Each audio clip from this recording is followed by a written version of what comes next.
అందరికి వందనాలు. సలాం అలైకుం, నమస్తే అండి. ఈ ప్రతి నిమిషము దేవుడి దయ ఉంది. మనం సంపాదించేది ప్రతి రూపాయి దేవుడి దయ ఉంది.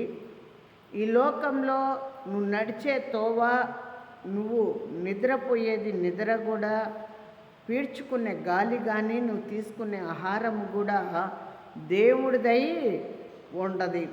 ఈరోజు మనం చాలా అనుకుంటామండి, ఈ సంపాదన అంతా నేను కష్టపడి సంపాదించాను అని అనుకుంటాం.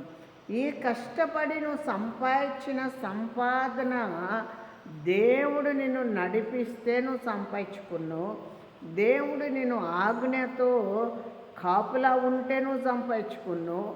దేవుడి చిత్తము ఉంటేనే నీ దగ్గర ప్రతి రూపాయి వచ్చింది. కానీ నీవు సంపాదించుకున్నది ఏదీ లేదు. నువ్వు కష్టపడి సంపాదించుకున్నావు నీ సొంతది అంటే ఒక మంచితనమే నువ్వు సంపాదించుకోవాలి. ఒక మంచివాడై ఉన్నాడు, ఈ స్త్రీ ఒక మంచిదై ఉంది, ఒక పురుషుడు మంచోడై ఉన్నాడు అని దేవుడు కూడా అనుకోవాలి. నిన్ను పుట్టించిన వాడు నిన్ను అనుకోవాలి. నిన్ను పుట్టించిన వాడు పరలోక రాజ్యానికి తీసుకెళ్ళటానికి ఆయన అయ్యి నీ సమాధికి నడవాలి, నీతో మాట్లాడాలి. దేవుడు మాట్లాడితే నేను పరలోక రాజ్యం వెళ్ళగలుగుతావు. కానీ లేకపోతే వెళ్ళే మార్గము ఎక్కడ కూడా లేదు.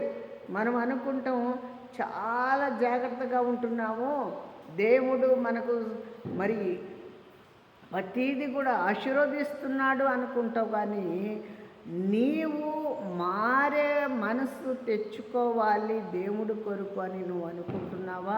నువ్వు జాగ్రత్త పడుతున్నావా? దేవుడి కొరకు నువ్వు మరి తలదించుకుంటున్నావా? దేవుడి కొరకు సమాధానం పడుతున్నావా? ఈ దేవుడి కొరకే ఈ లోకంలో ప్రతి వారితో సమాధానంగా ఉండాలి.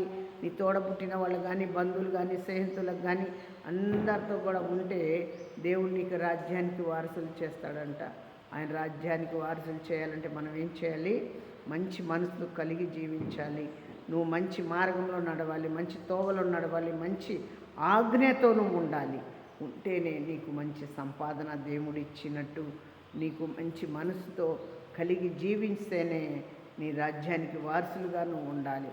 ఈ లోకంలో ఏమీ లేదు, కానీ పరలోకం రాజ్యము కావాలంటే నువ్వు మంచి వాడివై ఉండాలి, మంచి దానివై ఉండాలి.